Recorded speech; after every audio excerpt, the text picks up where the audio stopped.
2024년 5월 31일 금요일 돈다방 미쓰리 시작하겠습니다. 요즘 장중의 종목이 언제 얼만큼 튈지 모르다 보니까 제가 완전 초집중을 하게 됩니다. 그래서 좀 장중에 예민해지는 부분도 없지 않아 있고요. 그리고 무엇보다 체력적으로 너무 후달립니다. 주식을 잘 모르는 분들이요. 아이고 저 주식 저 편하게 그냥 모니터 앞에 앉아가지고 마우스 깨작깨작 하면서 쉽게 돈 버네. 아이고 나도 한번 저렇게 해볼까? 그리고 주식시장에 쉽게 뛰어들어가지고 골로 가시는 경우가 상당히 많지 않습니까? 이 주식이요. 체력적, 정신적 엄청나게 기빨립니다. 뭐 여하튼 그래서 저는 요즘에 3시 반에 장이 딱 끝나자마자 그냥 바로 떡실신이 됩니다. 예전에 행운이가 있었을 때는 행운이가 이제 실외 배변, 응아를 이제 밖에 나가서 하다 보니까 장 끝나자마자 이제 행운이를 데리고 산책을 나갔는데 이제 행운이도 없으니까 3시 반 되면은 이제 그냥 기절 모드예요. 근데 목요일 같은 경우는 제가 이제 낮에 돈다방 미쓰리도 녹음하지 않고 막 열심히 막 그 새날에 나오는 의제를 막 준비해가지고 막 새날로 막 출발을 하는데 문제는 이제 그 시간대가 제가 잠에 빠지는 시간과 겹쳐지는 거예요. 그래서 목요일 날은요, 이 피로감과 이 제가 하루 종일 준비한 어떤 그 자료들이 머릿속에서 막 뒤죽박죽 엉망진창이 됩니다. 정치 시사 참 쉽지 않은 것 같고요. 아마 정치 시사를 많이 아시는 분들은 또 경제, 특히 주식 쉽지 않다라고, 서로 대단하다라고 하겠죠. 네. 자, 여하튼 어제 그래서 제가 여러모로, 좀 피곤한 하루를 보냈고, 그래서 돈다방 미쓰리를 하지 못했습니다. 그러니까 이제 오늘 5월 29일 수요일 뉴욕 증시 마감 현황도 해드리겠다. 뭐 이런 이야기를 돌려 하고 있는 거죠. 제가 앞에 방송에서, NH투자증권은 이번 주 코스피 예상밴드 상단을 2,800을 예상했는데, 그리고 하단을 뭐 2,700포인트를 잡았는데, 2,500은 안 열리겠습니까? 뭐 제가 그런 얘기를 앞에 방송에서 해드리지 않았습니까? 5월 30일 목요일 주식시장 보면서 아마 돈다방 미쓰리를 듣지 않는 분들은 가슴이 철렁 내려앉으셨을 거고요. 돈다방 미쓰리를 들으셔서 멘탈이 좀 강해지신 분들은 그래 미쓰리가 2,500도 될 수 있다고 했어 라고 약간 좀 마음이 편안해지셨을 수도 있으실 것 같아요. 주식시장 만만하지 않다라는 거 아마 요즘 여러분들 뼈저리게 느끼실 겁니다. 단순히 주식시장이 오르기만 하는 게 아니라 단순히 빠지기만 하는 게 아니라 지금 주식시장은요. 완전히 개인 투자자들의 영혼을 터는 장이다라고 생각하시면 될 것 같아요. 자, 5월 29일 수요일 뉴욕 증시 3대 지수 하락했습니다. 다우지수가 1.06% 하락, S&P 500이 0.74% 하락, 나스닥이 0.58% 하락했고요. 5월 29일 수요일 뉴욕 주식시장이 하락한 이유를 전문가들은 국채 금리가 급등한 여파로 하락했다라고 핑계를 댑니다. 자, 5월 30일 볼게요. 5월 30일 뉴욕 증시 역시 하락했습니다. 다우지수가 0.86%, S&P 500이 0.60%, 나스닥이 1.08% 하락했는데요. 5월 30일 뉴욕 증시가 하락한 이유를 전문가들은 세일스포스를 비롯한 기업들의 부진한 실적과 실망적인 가이던스를 보고 주식시장이 하락했다라고 얘기합니다. 자, 제가 여러분들께 전하고 싶은 내용은 여러분, 미쓰리 예상이 맞았죠? 이게 아니라고 다시 한번 말씀드리면서 여러분들이 그동안 주식시장에서 속았던 부분들, 맨날 뒤통수 맞았던 분들, 그런 분들 정신 차리라고 제가 이 방송을 하는 거라고 말씀을 드렸습니다. 5월 29일 뉴욕 증시가 하락하니까 전문가들은 국채금리 급등 여파로 하락했다라는 핑계를 댑니다. 5월 30일 뉴욕 증시 하락에 대해서는 세일스포스를 비롯한 기업들의 부진한 실적 때문이라고 합니다. 자, 냉정하게 얘기를 해볼까요? 국채금리 급등, 뭐 그렇다고 칩시다. 그런데 우리가 언제부터 세일즈포스라는 기업 같은 거를 보면서 뉴욕 증시를 읽었습니까? 우리 그동안 애플 하다가 테슬라다가 얼마 전까지만 해도 엔비디아 하지 않았습니까? 그런데 이제 와서 뭐 세일즈포스니 콜스니 이따위 종목들을 들이대면서 이런 애들 종목 실적이 안 좋아서 주식시장이 하락했다라고 얘기합니다. 뭔가 좀 이상하잖아요. 그죠? 자, 다시 한번 주식시장의 진리를 말씀드리면 주식은 뭐뭐 때문에 오르는 게 아니라 뭐뭐 때문에 빠지는 게 아니라 오른 다음에 이유를 갖다 붙이는 것이고 하락한 다음에 왜 하락했지에 대한 이유를 찾아서 붙이는 겁니다. 그 얘기는 다른 말로 표현하면 미쓰리가 오늘 거기에 대한 조금 더 구체적인 정답을 드리면 전문가들이라고 하는 사람이 지금 주식시장이 왜 상승하는지 왜 하락하는지 정확히 모르고 있다라는 얘기입니다. 제가 여러분 지금은 유동성 장세가 아니에요 라는 이야기를 해드렸고 앞에 방송에서 2019년과 지금의 주식시장을 비교 분석해드렸죠. 그때도 마찬가지로 연초에 국채 금리 이야기가 나왔습니다. 금리 인하 가능성 제시되기 시작했고 금리 인하가 진행이 됐어요. 그때 국채 금리가 3% 육박을 한 해 만에 하는데 지금 미국의 국채 금리는 5%가 넘어갑니다. 지금은 고금리 상태란 말이에요. 2019년과 2024년이 약간 환경이 비슷한 것 같지만 다른 게 뭐냐? 지금은 유동성 장세가 아니라는 겁니다. 그래서 주식시장이 빠질 때 밑에서 받아주는 수급이 없고 그러다 보니까 지금 미국 같은 경우에는 대선을 앞두고 어떻게 해서든지 주식시장을 올리려다 보니까 인위적인 상승이 필요하고 올라오면 또 위에서 매물대가 내려오고 변동성 확대되는 모습, 이 모습이 지금 전개되는 이유가 바로 그러한 이유 때문이에요. 미쓰리는 여러분들한테 주식시장의 모든 원리를 거의 다 설명해 드렸다고 보시면 돼요. 문제는 뭐냐면 아직까지 제가 설명해 드린 그 부분을 여러분 것으로 만들지 못했다라는 거죠. 불가능하냐? 할 수 있습니다. 물론 노력을 해야겠죠. 자, 여하튼 제가 오늘 여러분들께 드리고 싶은 이야기 포인트. 국채금리 급등이고 나발이고 세일즈포스고 나발이고 그게 아니라 지금 뉴욕 증시가 하락하는 이유는요. 인플레이션 아직까지 완화되는 거 정확하게 우리가 지금 인정하지 못하죠. 그러다 보니까 우리가 연초, 작년 연말부터 기대했던 금리 인하 쉽지 않을 것 같은 불안감도 있습니다. 냉정하게 얘기해서 지금 미국은 뭐다? 스태그플레이션인데 대선이 있다 보니까 그 얘기를 하지 않습니다. 제가 연준은 더 이상 금리 인상을 할 수가 없어요라는 이야기를 작년 연말부터 주례장창하고 있잖아요. 근데 지금 와서 뭐 금리 인상 가능성이 0.5% 이따위 얘기하고 있는데 그게 아니라 지금 미국 경제는 부진하고 고용이 부진하면 금리를 인하할 거야라는 제롬 파월 연준 의장의 말과는 달리 인플레이션 지표가 꺾이지 않는 전형적인 스태그플레이션 장세기 때문에 주식시장이 이렇게 올랐다 빠지고 이러고 진행되는 겁니다. 제가 일요일 방송에서 살짝 말씀드렸지만 아마 오늘 밤에 발표되는 4월달 미국의 개인 소비 지출 지금 예상치를 딱 정해놓고 마치 인플레이션이 둔화된 것처럼 포장을 하려고 할 겁니다. 그러면 뉴욕 증시는 금요일 날 반등할 가능성이 있는 거죠. 만약에 미쓰리 예상대로 토요일 아침에 눈을 떴는데 5월 31일 금요일 뉴욕 증시가 반등했다. 그러면 미쓰리가 시장을 정확하게 보고 있다라고 보시면 될 것 같아요. 저는 개인 소비 지출 왜 예상치를 저따위로 잡아놨지? 라는 것에 대해 초점을 맞추고 지금 시장을 읽어드리고 있는 겁니다. 자, 연준의 베이지북이 발표가 됐는데 이거는 5월 29일 날 발표된 겁니다.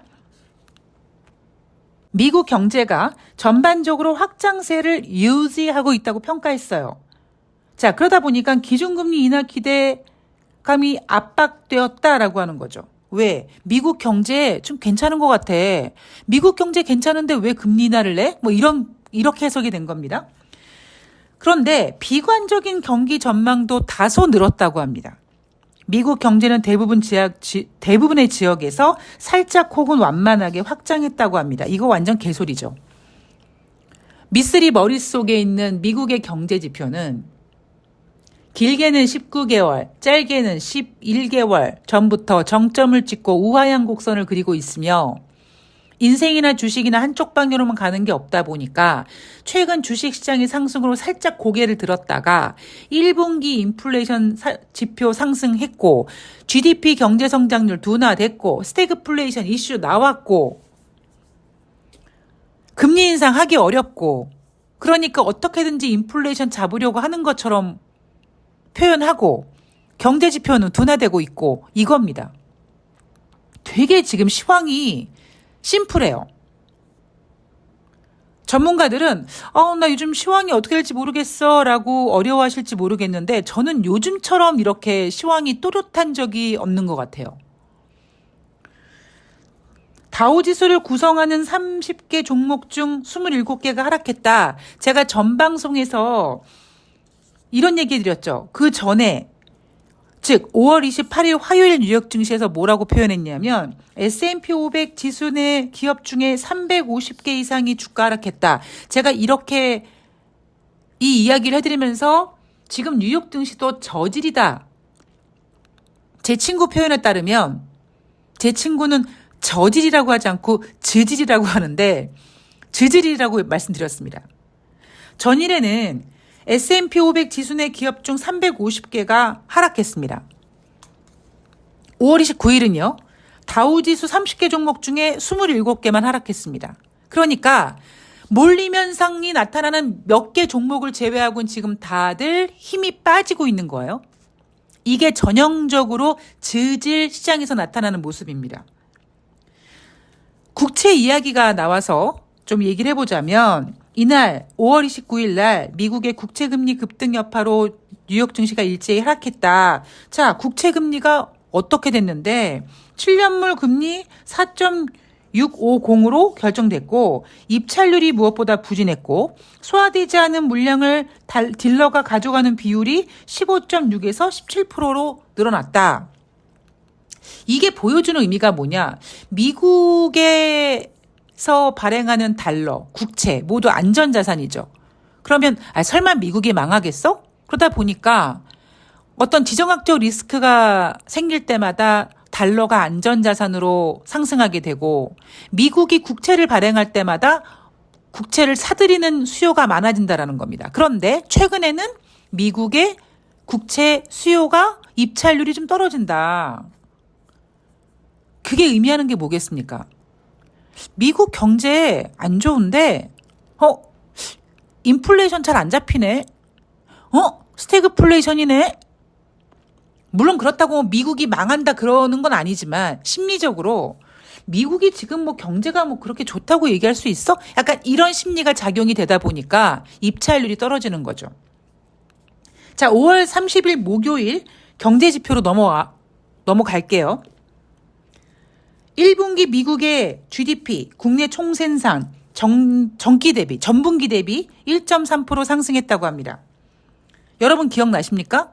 한 달 전에 속보치가 발표가 됐는데 그때 1.6% 상승했다고 했는데 속보치보다 더 부진한 국내 총생산 지표가 나왔고요.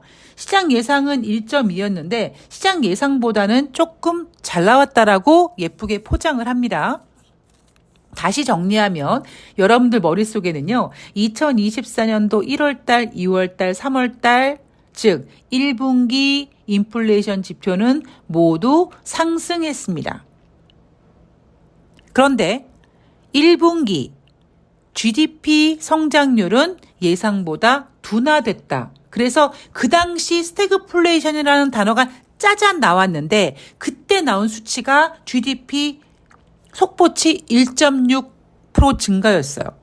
근데 이날 나온 수정치는 1.3으로 속보치보다도 부진했습니다. 이제 다음 달에 확정치가 나오겠죠. 목요일이었으니까 주간 신규 실업상 청구 건수 전주 대비 3,000명 증가해서 21만 9천 명이었다. 자, 여러분 기억나십니까? 미국 주식시장 띄우려고 금리 인하 그 이슈 계속 만들려고 주간 신규 실업상 청구 건수 전주 대비 2만 명이 증가돼서 23만 명이 됐다. 고용이 부진하니까 금리 인하하겠지. 와 하고 주식시장이 올랐던 적이 있었죠. 2주 전인가 3주 전인가 그랬습니다. 제가 미친 짓 하고 앉아있다 그랬죠. 등신들 고용이 부진한데 금리 인하한다고 좋댄다 이러고 있다라고 제가 말씀을 드렸습니다. 그런데 이 주간 신규 실업상 청구 건수는 제가 일주일 전에도 말씀을 드렸지만 기준선이 30만 건입니다. 30만 건 아래에서는 그렇게 크게 이게 영향을 끼치지 않을 겁니다. 자, 연준 의원들의 발언을 보면은요. 5월 30일 뉴욕 연방은행 총재가 미국 경제가 더 나은 균형점으로 가고 있다고 생각하고 다른 나라 경제에서도 물가 상승률 둔화 흐름이 나타났다. 대한민국은 아닌데, 그죠? 대한민국 지금 뭐 난리 났죠, 지금? 뭐 건전지 가격, 무슨 면도 가격, 뭐 난리 났습니다. 거기에다가 이제 여름 되고 이러면, 비 많이 오고 이러면은 또, 인플레이션 잡기 쉽지 않을 건데, 여하튼, 뉴욕 연방은행 총재는 다른 나라 경제에서도 물가 상승률 둔화 흐름이 나타났다. 전 세계적으로 인플레이션 압력이 약해지고 있다. 올 하반기에는 인플레이션 완화 흐름이 다시 나타날 것으로 본다라면서 긍정적인 얘기를 하는데, 자, 인플레이션이 완화될 수 있을 거라고 뉴욕 연방은행 총재는 생각합니다.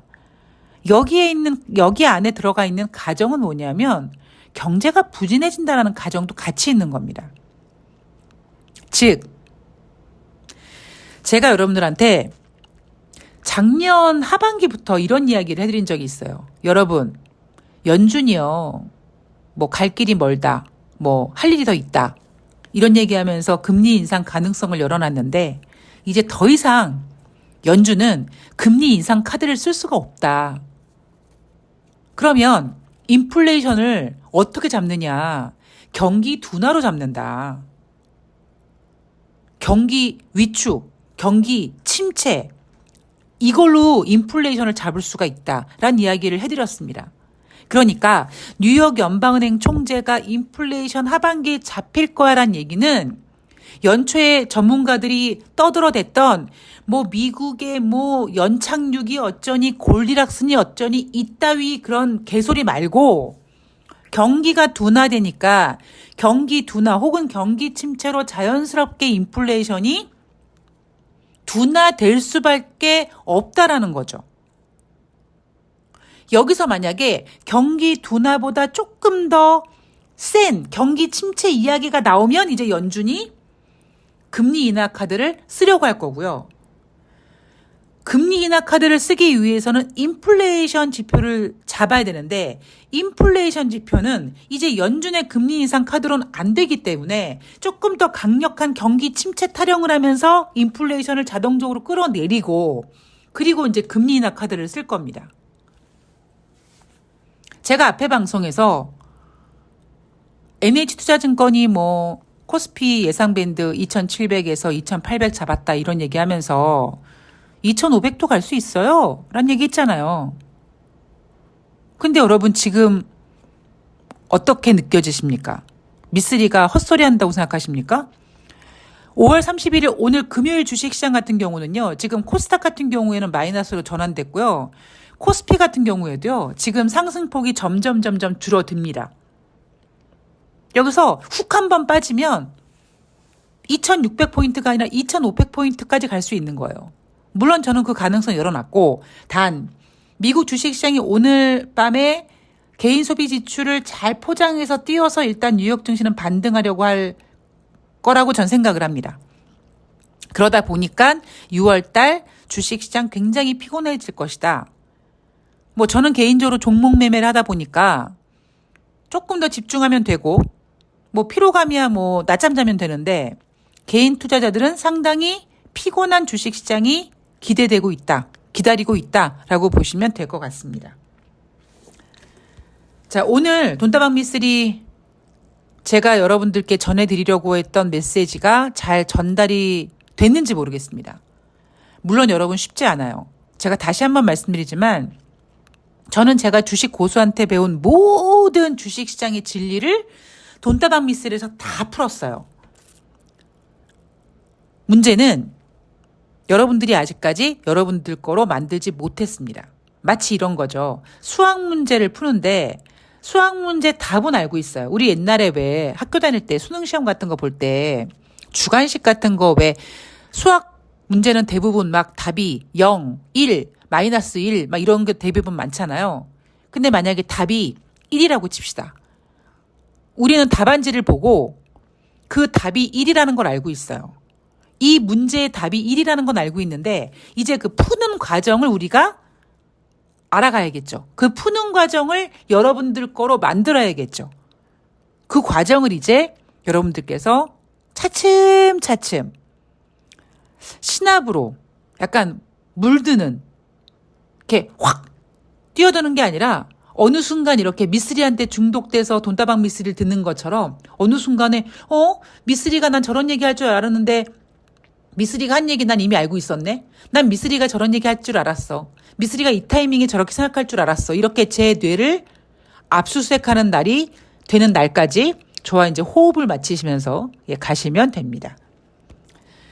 저도 지금 뭐 정치시사 새날방송 이제 3년째 되는데 아직까지 모르거든요. 예. 아직까지 솔직히 모르겠습니다. 근데 사실 더 이 돈이라는 것은 자본주의에서 민감한 부분이고 이 자본주의에서 이 욕망이라는 게 나의 욕망이 담겨져 있는 주식시장을 여러분들이 한 해, 두 해에서 쉽게 알기는 사실 쉽지 않잖아요. 그러니까 너무 급하게 생각하지 마시고 천천히. 자, 100세 시대. 난 지금부터 최소한 한 10년 정도 내가 주식에 대한 공부를 좀 해가지고 여러분 나이가 얼마가 될지 모르겠습니다만 하여튼 남은 여생 내가 여유자금으로 꾸준히 돈을 벌 수 있는 그런 공부를 내가 여유롭게 하겠다라는 마음으로 따라오시면 돈다방 미쓰리 함께 하겠습니다. 자, 오늘 돈다방 미쓰리 여기까지고요. 5월 한 달 동안 고생 많으셨습니다. 자, 내일부터 시작되는 또 6월달 더욱더 열심히 더욱더 집중해서 여러분들께 좋은 방송 만들 수 있도록 할 거고요. 제가 지금 이제 라이브를 하려고 막 하고 있는데 기계치다 보니까 좀 느려요. 그리고 아까도 말씀드렸듯이 살짝 지금 약간 체력적으로 적응해야 되는 그것도 있고 또 제가 재매매를 하는 게 아니라 이벤트 하시는 분들을 좀 집중해서 관리를 하다 보니까 조금 심리적, 육체적 지금 약간 체력이 방정돼 있는 상태고 좀 아직까지 여유가 없으니까 조금만 더 좀 여유롭게 기다려 주시면 제가 여러분들과 실시간 소통할 수 있는 그런 시간을 마련해 보도록 하겠습니다. 자, 오늘 한 주 동안 마무리 잘 하시고요. 저는 다음 방송에서 뵙도록 하겠습니다. 고맙습니다.